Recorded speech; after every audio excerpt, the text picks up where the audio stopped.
E, por favor, começando pelo Palmeiras, então vem, Denilson Show! Que prazer, meu parceirinho! Que satisfação, boa tarde. Cara, que demais estar aqui com você, sério. Bora. Valeu. Falar de futebol. Vamos nessa, né? Foi boa. Bora. E o Palmeiras, hein? Ó, minha grande vitória. Grande vitória, venceu o Internacional fora de casa. O gol foi do Facundo Torres. E eu já vou começar te perguntando, Denilson. Bora. Facundo faz gol. Aí entra Paulinho, entra Maurício. Esse time do Abel, a gente começa a ver que o homem vai ter alternativas, né? Vai ter alternativa, tudo que ele queria, né? Numa das coletivas dele recentes, ele falou, eu preciso ter os 2 jogadores por posição zerados, né? E ele tá conseguindo fazer isso. O Facundo Torres é um jogador que provavelmente na saída do Estevão pro futebol inglês vai ser o substituto do Estevão jogando pelos lados do campo, mas alternativas o Abel já tá conseguindo ter aí e venceu um adversário muito bom, candidato ao título, que é o Internacional. Verdade. E na casa do Inter, e a jogada foi do Richard Rios, né? Jogando muito, hein? O Denilson, o homem tá em todas, né? Ele fez o gol lá contra o Cerro, mandou a torcida ficar em silêncio, aí agora faz a jogada aqui.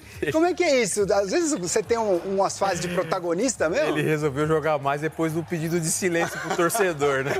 Ele sabe que a torcida pega no pé mesmo, foi um gesto, assim, no calor da partida ali, logo depois ele se desculpou, vencendo um dos grandes protagonistas dessa equipe do Palmeiras. E isso acaba incendiando ainda mais o jogador?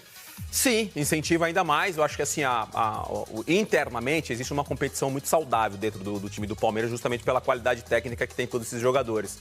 E o Richard Rios, eu acho que é um jogador importantíssimo nesse sistema tático do Abel. Teve gente até na torcida do Internacional pedindo a camisa do Richard Rios. Vê se pode. Ó, deve ser aí. Richard Rios, sou sua fã, me dá sua camisa. Ah, moleque, deve tá com moral ser algum colombiano. Ele tá com moral. Só pode ser. Bom, mas ele merece. Ele merece, tá jogando demais. E o Abel Ferreira, falou sobre essa expectativa que tá em cima das costas dele do Palmeiras ganhar tudo. Vamos ver aí. Vamos lá. As pessoas metem as expectativas todas em cima da tua mão e estão à espera que eu ganhe sempre, todos os anos, a quantidade de títulos.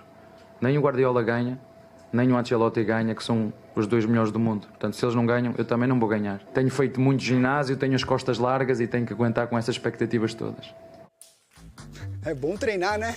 É bom treinar, mas ele construiu isso, né? É muito mérito do Abel. Obviamente, os protagonistas, que são os jogadores que eu falo sempre, mas ele tem muito mérito, né? Em tudo que ele construiu esses anos todos com o Palmeiras. Por isso que o Palmeiras sempre é um time...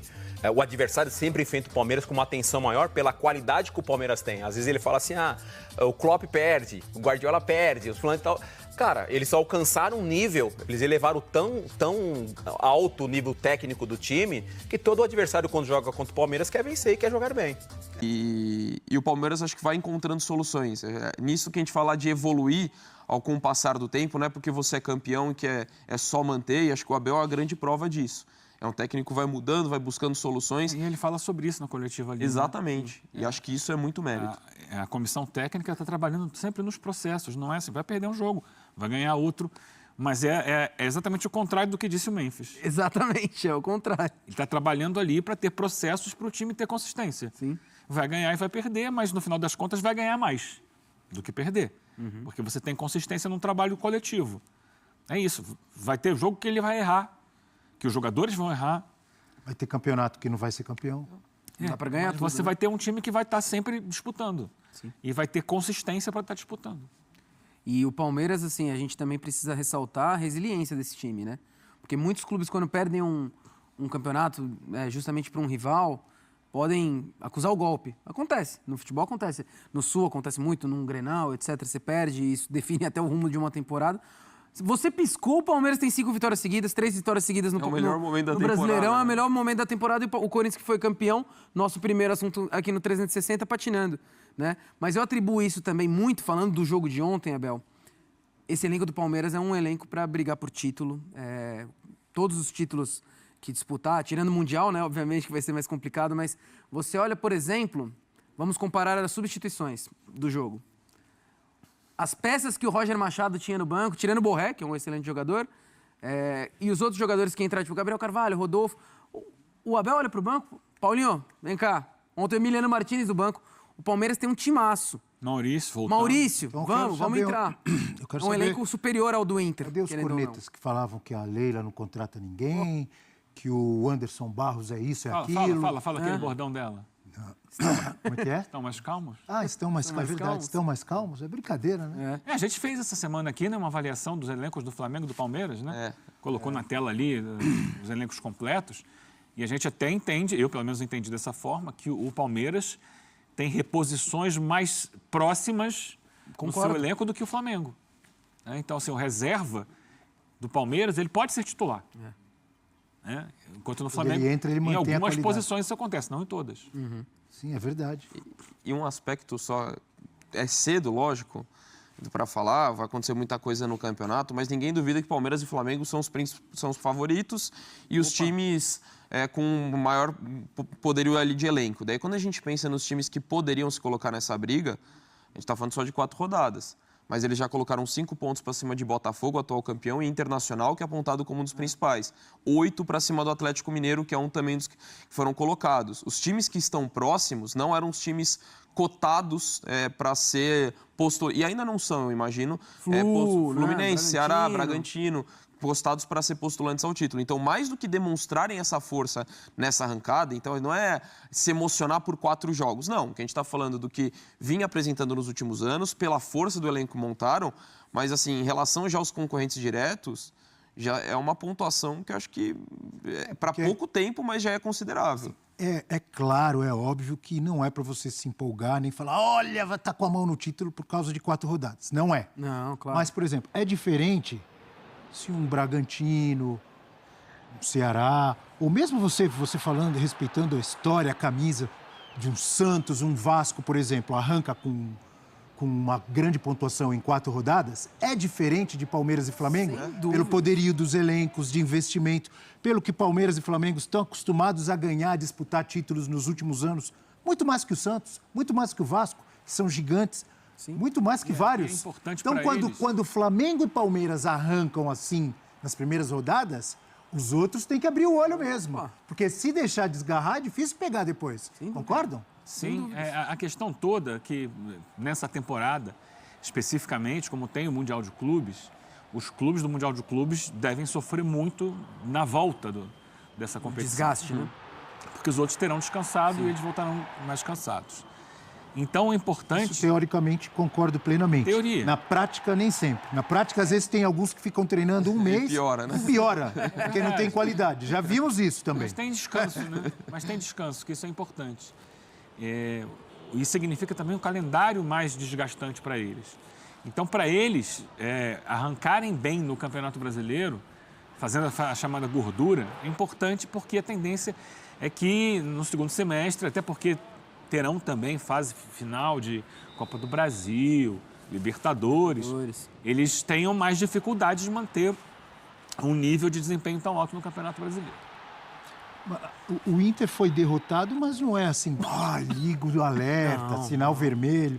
É até o que eu tenho. Teve oportunidades até para empatar, né? E até vou deixar uma cornetinha aqui no árbitro Felipe Fernandes, que tá forte igual o Daronco, esse Felipe Fernandes aí. Também tá com o bíceps até o que em você dia. vai falar, o lance do Richard Rios no Fernando. Eu marcava pênalti ali. Eu concordo com você. Então, ali eu tenho uma dúvida. Ainda mais numa vitória de 1-0, né? Concordo com você. Ele tem A muito VAR, dúvida né? e os amigos podem me ajudar.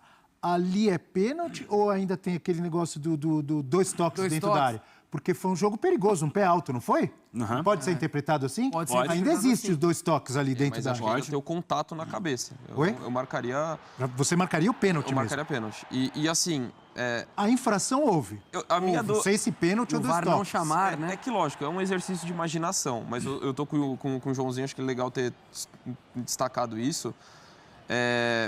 Se o Fernando rola ali no chão, coloca a mão na cabeça, acho que teria sido marcado e não haveria discussão. Só que ele dá... Não tô criticando o Fernando, tá? Pelo contrário, até ele tem a postura de seguir jogando. Porque ele tenta continuar tenta marcando continuar, ali, né? então- Porque o lance continua, o Fernando fica preocupado com a continuidade do lance. né? Exatamente. Por isso que ele não faz uma novelinha ali. Mas eu acho que esse pé ele Olha lá. tá no lugar onde não deveria, né? Não, que é pênalti. É pênalti. Ó, tá vendo? Não Ele sei continua se preocupado ali. Se é aquele chamado jogo perigoso. Sim. 2 toques. Seja Mas que houve jogo uma infração, perigoso ou houve. pênalti, o VAR poderia ter interferido ali, né? Então, Poderia ter chamado, só para uma o árbitro cornetinha. olhar. Porque o árbitro foi bem na partida, mas esse lance aí eu da- discordo um pouco. E da questão do Inter, naquela derrota, que acho que a torcida já deu a letra depois, né? De apoiar o time, cantar depois, reconhecer que é o momento. Você perdeu para um adversário E assim, a gente tá falando desse lance, mas acho que não tira nada o mérito da vitória, da atuação do Palmeiras. Posso falar um pouco mais desse lance, rapidinho? Claro. Desculpa Não, interromper. claro, por favor, Abel. Se esse lance fosse o contrário, o jogador do Inter na cabeça do Palmeiras, Abel, na área, reclamação. o Abel Ferreira ia falar 60%, 70% da coletiva, ele ia falar, focar nesse lance, porque fomos prejudicados, porque eu não esperava jogar contra um 13º elemento, porque isso, porque... Ia ou não ia? Sem dúvidas. E o Roger alguma dúvida? mal mencionou na coletiva, né? Exato. O Roger mal menciona. Desculpa. Imagina, que é isso, Abel. Só completar do Inter, acho que a torcida deu a letra em relação a isso e entender que o momento do time é muito forte, perdeu para um adversário extremamente competitivo, que vive uma fase espetacular, e foi um jogo que o Inter também, em determinado momento, teve uma boa chance para empatar com o Enervalência. Acho que o jogo foi muito parelho. Grande jogo do Everton, mais um, hein? Mais Goleiro do Palmeiras. Nesse lance do pênalti, antes ele faz uma defesa de peito ali, super difícil a queima-roupa. E o Inter só vai pro Grenal sabendo como que tá o rival. Então, acho que por isso também a torcida tava no apoio. Tem essa. O Roger até brinca, né? Eu preciso da ajuda da imprensa para saber como o Grêmio chega, que nem técnico tem lá agora, né? Então, são dois times que chegam após derrotas, mas climas diferentes. Bem diferentes, né? Olha, 7 jogos invictos, eu tô vendo aqui, Verdão do Verdão do Abel Ferreira. Venceu a 5ª seguida, são 2 na Libertadores e 3 no Brasileirão. Teve a volta do Maurício, mais uma boa notícia, mais algo para se comemorar? Ex-Inter, né? Ex-Inter. Até teve uma chance de fazer um gol no finalzinho ali, mas perdeu um pouco o timing da jogada. O Abel até ficou chateado ali, né? Porque era uma chance de matar o jogo. O jogo estava aberto ainda. Mas é um jogador que vinha sendo o mais interessante, o artilheiro do time quando se machucou, né? No Paulista. Então traz mais opções, traz muita qualidade, traz a finalização, que em muitos jogos tem sido o problema do Palmeiras. Sim. Ontem até no lance do gol, o Facundo faz o gol, mas assim, ele demora um pouco, né? Ele podia bater de primeira, que não tinha o goleiro, ele domina, olha, o goleiro chega e ele consegue fazer o gol. Às vezes a calma ajuda também. Essa é a jogada que eu falei agora.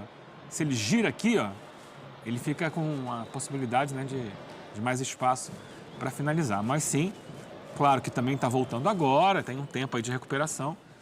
Só que você soma com o Paulinho, que está chegando agora também, com outro jogo, Felipe Anderson, questão de produção. São mais opções para o Abel. E boas opções. Então o Inter tem o Grenal, eu estou vendo aqui que eu não me lembro qual é o próximo.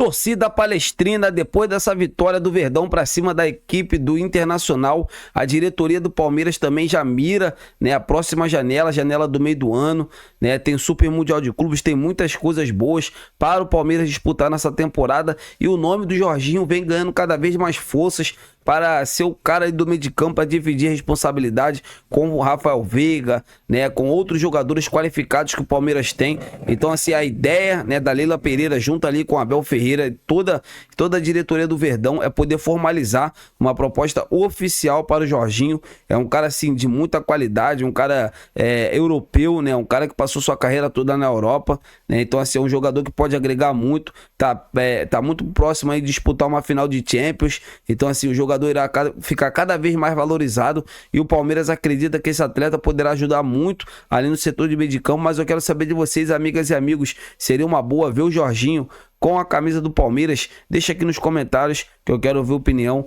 de todos vocês. Eu tô indo nessa, fiquem com Deus e até a próxima!